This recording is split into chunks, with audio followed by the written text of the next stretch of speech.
Hello, everyone. Daniel here from the Next Issue Podcast. On today's video, I'll be doing a review for Teenage Mutant Ninja Turtles Black, White, and Green #1. This is a new issue from IDW. Let's take a look at the creatives in this book because we have multiple people working on here.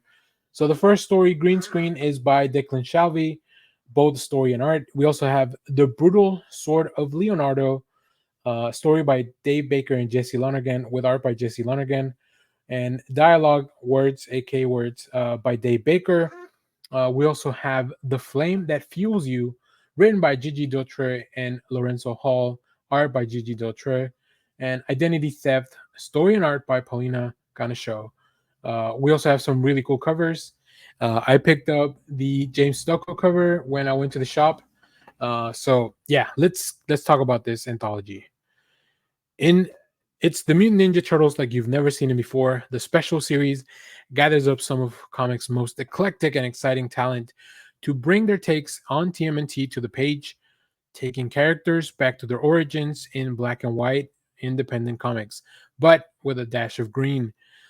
Thrilling all new adventures by the likes of all the creators that I mentioned before.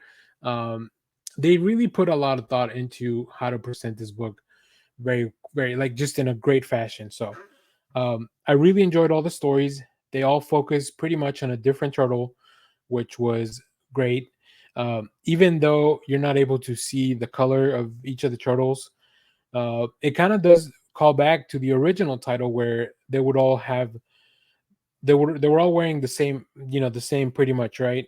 You only could recognize them really by their weapons, and I think the creative team does a really fun job of trying to give you hints of, like, who are you talking about? Whether it's the belt buckle, maybe their weapons are laying by, close by, because you can't really tell just based on their look, and even their bandana. Like, all the bandanas are green in this issue, so it's really about their attitude, the way they're drawn. They're like very subtle things that help you figure out who's who.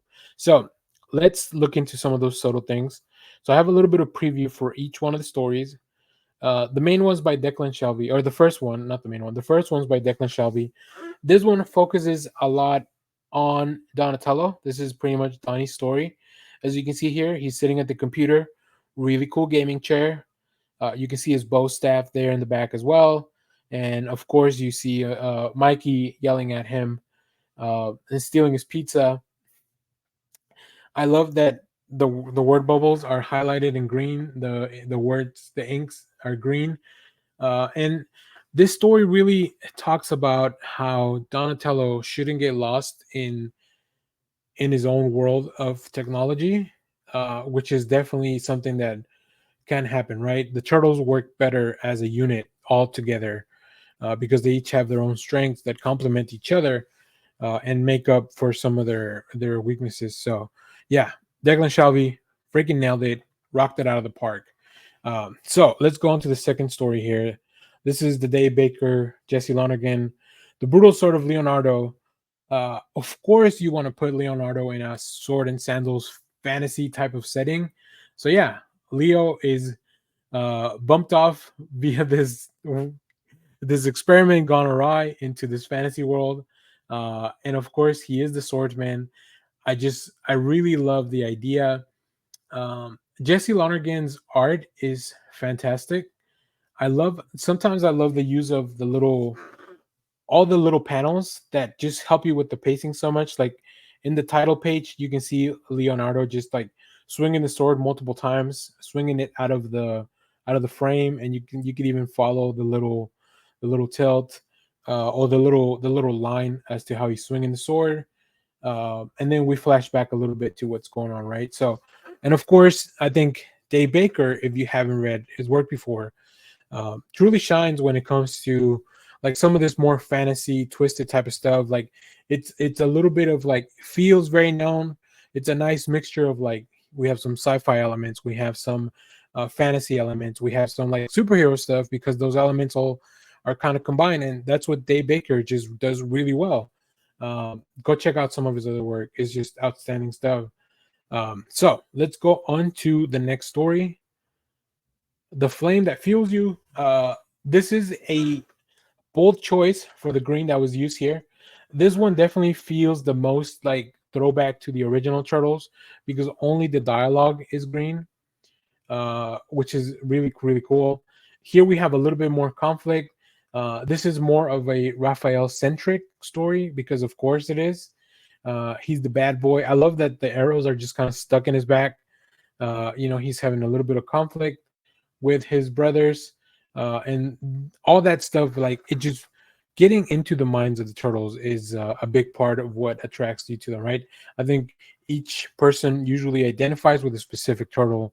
So going into the mind of the turtles really helps you put yourself in that position and maybe even relate. So definitely, last but definitely not least, we have the identity theft storyline, or the little story. This isn't really about any specific turtle. This is more about like shenanigans happening to all of them at once. Um, Donnie accidentally created this like, I don't know, goop that turns into a turtle, and then shenanigans ensue from there. This is just really fun. I really like the art style here. It really gives me more of a vibe from the animated shows, which is also a big facet of this property. So yeah, overall, all four stories are a lot of fun. The book looks beautiful. I think the black, white, and green is a really nice change of pace. So definitely recommend you check this out, especially if you're a Turtles fan. So if you have read this, let me know what you thought about it down in the comments as always. Thank you for watching, everyone. Remember to share, like, subscribe, hit the bell so you know when we go live. That is most Saturdays, 10 a.m. Central Standard Time. Stay tuned. We have more comic reviews, trailer reactions, TV recaps, all that fun stuff in the channel. Thanks for watching, everyone. Bye-bye.